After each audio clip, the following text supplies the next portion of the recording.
Hi everyone, welcome back. Manan speaking this side. तो भाई बहुत बहुत स्वागत है आपका मेरे आज की इस न्यू वीडियो में। सामने खड़ी है आपके टीवीएस रेडर स्मार्ट कनेक्ट, यानी कि नॉर्मल रेडर नहीं है और ये एक स्मार्ट कनेक्ट का स्टिकर।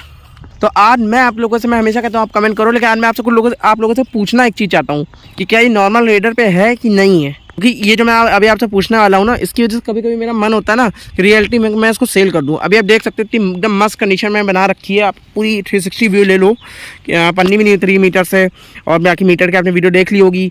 नंबर प्लेट तो भी चलो आई नहीं है, बात ही खत्म इसकी। तीन चीज़ों से मेरा बहुत मूड ख़राब हो जाता है। तो मैं रेडर ओनर से पूछना चाहता हूँ, और सब्सक्राइब कर लेना है चैनल को, सपोर्ट कर दो। और मैं ये पूछना चाहता हूँ सबसे पहली बात तो इसकी गियर शिफ्टिंग के बारे में। यार मूड ख़राब हो जाता है। देखो आप सबको पता है इसमें गियर शिफ्टिंग के नाम पे 5 गियर आते हैं, और ये इसका पूरा गियर का लीवर है, ठीक है। ये सब तो मैंने आपको दिखा ही रखा है, ठीक है। बार बार क्या ही दिखाना, ये सब तो मैंने आपको दिखा रखा है, ठीक है। लेकिन मुझे ये पूछना है, ये गियर बहुत जल्दी जल्दी मांगती है यार। मतलब जैसे होता है ना फर्स्ट गियर, चलो गाड़ी जल्दी उठानी है, और पिकअप भी सबसे ज़्यादा फर्स्ट गियर पे होता है, ठीक है, समझ में आ रहा है। सेकंड गियर की मैं बात करूँ तो मतलब एक एवरेज स्पीड बन जाती है, 20 की तो आई थिंक बनी जाती है, ठीक है। और अगर आप एक माइलेज ओरिएंटेड बाइक ढूंढ रहे हो तो ये बाइक सबसे पहले आपको याद आएगी, ठीक है। ऐसा लोग कहते हैं। मुझे तो 46 से ज़्यादा दे नहीं रही है 45 का, ठीक है। तो मैं तो इसलिए भाई और रिग्रेट करता हूँ कि अपाची ले लेता या फिर MT-15 देख लेता, लेकिन क्योंकि 1.5 लाख का तो बजट था ही यार अपना। लेकिन चलो ठीक है, ले तो लिए, अब तो अपनी बाइक है ही फिलहाल।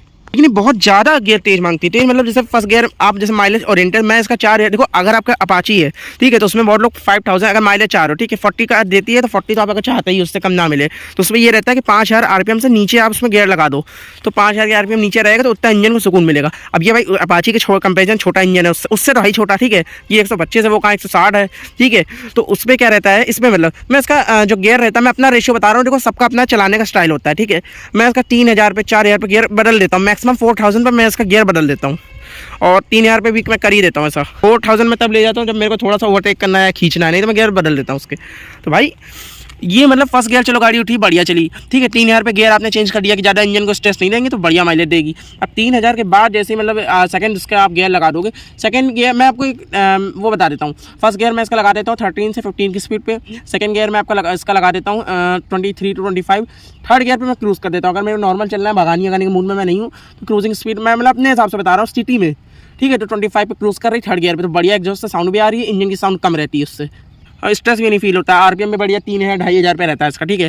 तो मतलब गियर बहुत जल्दी मांगती है। कभी कभी फोर्थ गियर फिफ्थ गियर तो बहुत बढ़िया मेरे को लगता है, ठीक लगते हैं। बढ़िया तो नहीं, ठीक लगते हैं कि अपना खींचना तो वो गियर बढ़िया है, ठीक है, खाली रोड पे। लेकिन ये सेकंड थर्ड गियर आप लोग बताना, हो सकता है मेरे से कुछ मिस्टेक हो रही है तो बताना भाई, आप ही बताना। उसी में बात करूँ क्यों मेरा मन होता है मैं इसको निकाल दूँ, कभी कभी बेच दूँ। यहाँ एक तो उन्होंने टायर हगा नहीं दिया। अब इसके मैंने नेगेटिव पे वीडियो बनाई थी, आप बहुत लोग कहेंगे नेगेटिव भी यही आप बता रहे हो, अभी भी आप यही बोल रहे हो। इसमें टायर है अगर आराम से लगा सकते हो, लेकिन इशू इसमें ये है कि भाई वो आफ्टर मार्केट ऐसा नहीं अच्छा लगेगा। और अपाची का लगा होगा तो ये जो टायर इसका बहुत छोटा है, फिर उसके जो एलॉय इसका वो बहुत छोटा है, फिर तो वो लग नहीं पाएगा। और आफ्टर मार्केट मेरे को तो अच्छा नहीं लगता, क्योंकि कंपनी की जो सेटिंग होती है वो कंपनी की ही रहती है। आफ्टर मार्केट आप चाहे जितना खर्चा कर लो, 4000 5000 10,000, और यहाँ लगा दोगे तो भी वही बात है, ये अड़ने लगेगी चीज़, ठीक है। ग्राउंड क्लियरेंस इसका कुछ 180 mm शायद आता है, ठीक है। और ये इसमें भी कभी कभी ब्रेकर से छू जाती है, मेरी गाड़ी छू जाती है। लोग चाहे जो कहें कि मैं नहीं छूटी है वो, ठीक है। अभी गाड़ी बिल्कुल साफ ऑफ होकर आई, अगर आप देखना चाहो, अगर आपको ट्रस्ट नहीं हो रहा हो मैं दिखा दूँ, ठीक है।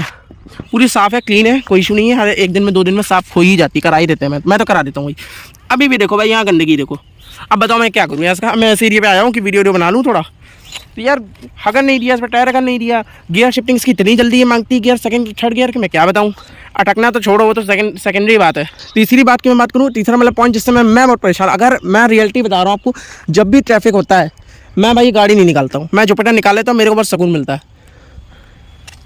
ये जो इसकी क्लच का लीवर है ऐसा बढ़िया है, देखो फर्स्ट क्लास है ये देखो।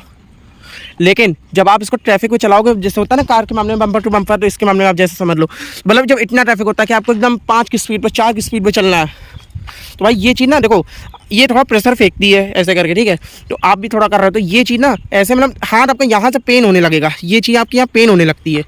ये 3 चीज़ों से मैं बहुत परेशान हूँ। उसकी गियर शिफ्टिंग मतलब बहुत जल्दी जल्दी मांगती है, ठीक है। वहाँ टायर अगर नहीं ना मैं लगवाऊंगा और ना उसमें लगा है, और गंदी होती है। और ये क्लच का तो मैं क्या ही बताऊँ। तो भाई आप लोग बताना कि क्या आपकी बाइक में भी ये सब है, रेडर नॉर्मल वाली है अगर आपके पास, या अगर ब्लूटूथ वाली है तो बहुत अच्छी बात है, या फिर सिर्फ मेरे साथ ही है ऐसा। तो ये बताना मत भूलना, मेरे को कमेंट करके ही जाना, क्योंकि आपका comment it means a lot to me. और हाँ भाई एक चीज़ ये मत सोचना मैं अभी इसको सेल, अगर मेरा मूड होगा मैं देखूंगा, या मेरा मन नहीं करूँ, मैं अपनी गाड़ियों में सेल करता ही नहीं हूँ। मेरे को अच्छा नहीं लगता है मन से, फिर थोड़ा इमोशन एक आपका अटैच हो जाता है ना आपकी गाड़ियों से आपका, मेरा तो भाई हो जाता है, तो मैं तो नहीं कर पाता हूँ सेल। करने वाले कर भी देते हैं, तो करूँगा तो नहीं यार, लेकिन कभी मतलब मूड साफ होने लगा है, क्योंकि गियर शिफ्टिंग वही डेली यूज़ हो रही है गाड़ी, डेली वही याद आएगी। क्लच का भी वही, चलो टायर अगर को इग्नोर मार दो। ब्रेकिंग का भी इसका यही हाल है, ABS नहीं दी है, लाइट दे दी है, एकदम से ब्रेक लग जाती है हाथ से, गाड़ी स्लिपी होनी है। ब्रेक बहुत बढ़िया है, ब्रेक पे मैं नहीं मना कर रहा हूँ कि ब्रेक इसकी बेकार है, लेकिन एकदम से हाथ पड़ेगा ना इमरजेंसी सिचुएशन में, आप ध्यान नहीं दे पाओगे, आप एकदम से ऐसे मारोगे, वो 1 सेकंड विद इन सेकंड्स होता है वो सब। तो आप लोग बताना जरूर, हो सकता है मेरा पॉइंट मेरे दिमाग गलत बैठा है तो